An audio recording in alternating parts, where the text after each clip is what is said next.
Hello everyone, welcome back to my channel. मैं हूँ भारती और आज आप लोग के लिए लेकर आई हूँ कहानी योर अनफॉर्चुनेट लव का एपिसोड नंबर 18। तो चलिए ज्यादा बातें ना करते हुए हम कहानी के अगले भाग की तरफ बढ़ते हैं। प्रेम एक सीरियस आवाज में कहता है, कुछ भी करो, है ना?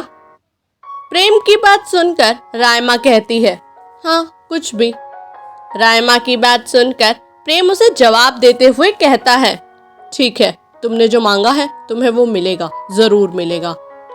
इतना कहकर प्रेम फोन काट देता है और गाड़ी में बैठते हुए उसके चेहरे पर एक शैतानी मुस्कुराहट आ जाती है। कोलकाता की उन सड़कों पर गाड़ी चलाते हुए प्रेम सोच चुका था कि अब उसका अगला कदम क्या होने वाला है। अगर सामने वाला खेल खेलने को तैयार है तो प्रेम भला क्यों पीछे रहे। वो भी तैयार था इस मैदान जंग में उतरने के लिए। प्रेम अपने घर पहुंच जाता है और गाड़ी को पार्किंग में लगाकर घर की ओर बढ़ने लगता है। वो जैसे ही एंट्रेंस की तरफ आता है एक लड़की से टकरा जाता है। इस लड़की को देखकर वो हैरान हो जाता है। ये सौम्या थी। दोनों की आंखें टकराती है, लेकिन प्रेम तुरंत अपनी आंखें सौम्या की आंखों से हटा लेता है। एक कठोर आवाज में प्रेम सौम्या से कहता है, क्यों आई हो तुम यहाँ पर? सौम्या प्रेम की आंखों में देखकर उसे जवाब देते हुए कहती है, तुमसे तो मिलने आई नहीं हूँ, और एक बात याद रखना, रिश्ता तुम्हारे और मेरे बीच में खत्म हुआ है, लेकिन अभी भी मेरा तुम्हारे परिवार के साथ रिश्ता है। और वैसे भी आजकल तुम्हें वक्त नहीं मिलता है, तुम्हारी माँ की तबीयत खराब है, पर तुम्हें फर्क भी नहीं पड़ता इससे। समय तो देखो जरा, रात के 2 बज चुके हैं मिस्टर, और अब आप घर लौट रहे हैं। सही है, बहुत अच्छे तरीके से काम कर रही है रायमा अपना। पहले हम दोनों का रिश्ता तोड़ा और अब बहुत जल्द तुम्हारे परिवार के साथ भी रिश्ता तोड़ देगी। सौम्या की बात सुनकर प्रेम हल्का मुस्कुराता है और कहता है, रिश्ते तोड़ने का तो पता नहीं, पर बहुत जल्द उसका इस घर में और तुमसे रिश्ता जुड़ने वाला है। तैयारियां कर लो, बहुत जल्द वो इस घर में आने वाली है। ये कहकर प्रेम सौम्या को पीछे छोड़ते हुए आगे बढ़ जाता है। सौम्या के चेहरे पर हैरानी साफ साफ देखी जा सकती थी। रायमा, रिश्ता और ये घर, ये सोचकर ही सौम्या के बदन में जैसे करंट दौड़ने लगता है।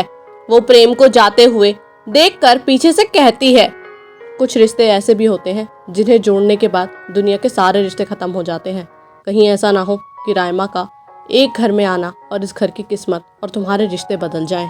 सौम्या की बात सुनकर प्रेम अपनी जगह पर रुकता है और पीछे देखे बिना कहता है, बदलाव दुनिया का नियम है और बदलाव अक्सर अच्छे होते हैं। ये कहकर प्रेम वहां से चला जाता है। प्रेम को जाता देख सौम्या अकेलापन महसूस करती है। उसकी आंखों में आंसू बहने लगते हैं। ये कहकर प्रेम वहां से चला जाता है।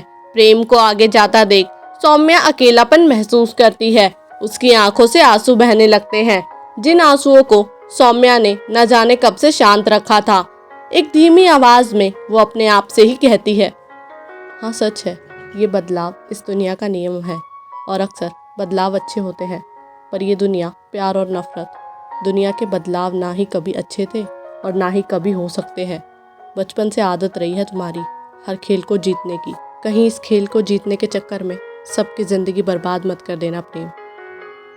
प्रेम जैसे ही घर में घुसता है वो देखता है कि पूरा ड्राइंग रूम खाली था। आस्था सीढ़ियों से उतरकर प्रेम के पास आती है और उसे गले लगाकर कहती है, भाई कुछ ठीक नहीं हो रहा है इस घर में, सब कुछ गलत है, सब कुछ अजीब है। जब मैं पुलिस स्टेशन से घर लौटी तो बिल्कुल ठीक थी, बट फिर अचानक माँ की सांसें तेज चलने लगी, उनको पसीना पानी की तरह बहने लगा। दोपहर बाद ही वो जमीन पर बेहोश होकर गिर गई। पता नहीं भाई क्या हो रहा है, मुझे तो लगता है जैसे इस घर को किसी की नजर लग गई है। खैर छोड़ो, अब जाकर ऊपर माँ से मिलो, मैं इतने डिनर लगाती हूँ। आस्था की बात सुनकर कि अपराजिता जी की तबीयत खराब है, प्रेम भी थोड़ी चिंता में आ जाता है और आस्था से कहता है, मुझे डिनर नहीं करना, मैं माँ से मिलकर आता हूँ। ये कहकर प्रेम तुरंत सीढ़ियों की तरफ बढ़ जाता है और ऊपर जाने लगता है। आखिर जो भी हो, पर अपराजिता प्रेम की माँ थी और ये बात सच थी कि उसे अपनी माँ से बहुत प्यार था। आज जो कुछ भी हुआ, उसे अपराजिता के अतीत से जुड़ी जो भी सारी बातें पता चली, उन्हें एक तरफ रखकर वो अपराजिता के हालचाल पूछने के लिए उसके कमरे में जाता है। वो जैसे ही कमरे में घुसता है वो देखता है कि अपराजिता के सारे हाथ लाल थे और उसके हाथ में एक चाकू था। ये देखकर प्रेम की आंखें बड़ी हो जाती है और इससे पहले कि वो चीजों को समझ पाता वो तुरंत कमरे से बाहर जाता है। प्रेम की सांसें अपने आप तेज हो जाती हैं। उसे वो तस्वीर याद आने लगती है जो आज रायमा ने उसे दिखाई थी। स्टडी रूम से अनुराग बाहर आता है और प्रेम की ऐसी हालत देखकर कहता है, क्या हो गया तुमको? तुम ठीक हो? प्रेम अपने आप को संभालता है और कहता है, माँ के हाथ, मैं वो माँ के हाथ में खून खून। ये सुनकर अनुराग प्रेम से कहता है, क्या बकवास कर रहे हो? तुम दिन में सपना देख रहे हो क्या? अनुराग की बात सुनकर प्रेम कहता है, सच में है। ये सारा तमाशा होते देख आस्था ऊपर आती है और प्रेम से पूछती है, क्या हुआ भाई? भाई लो पानी पियो और आप शांत हो जाओ। प्रेम अपने सामने से उस पानी के गिलास को हटाकर आस्था से कहता है, माँ के हाथ में खून लगा है और उनके हाथ में चाकू।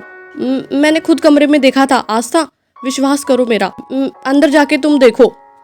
क्या प्रेम ने अंदर जो देखा वो एक कल्पना थी? क्या है अपराजिता जी का सच? जानने के लिए सुनते रहिए कहानी your unfortunate love. Thank you.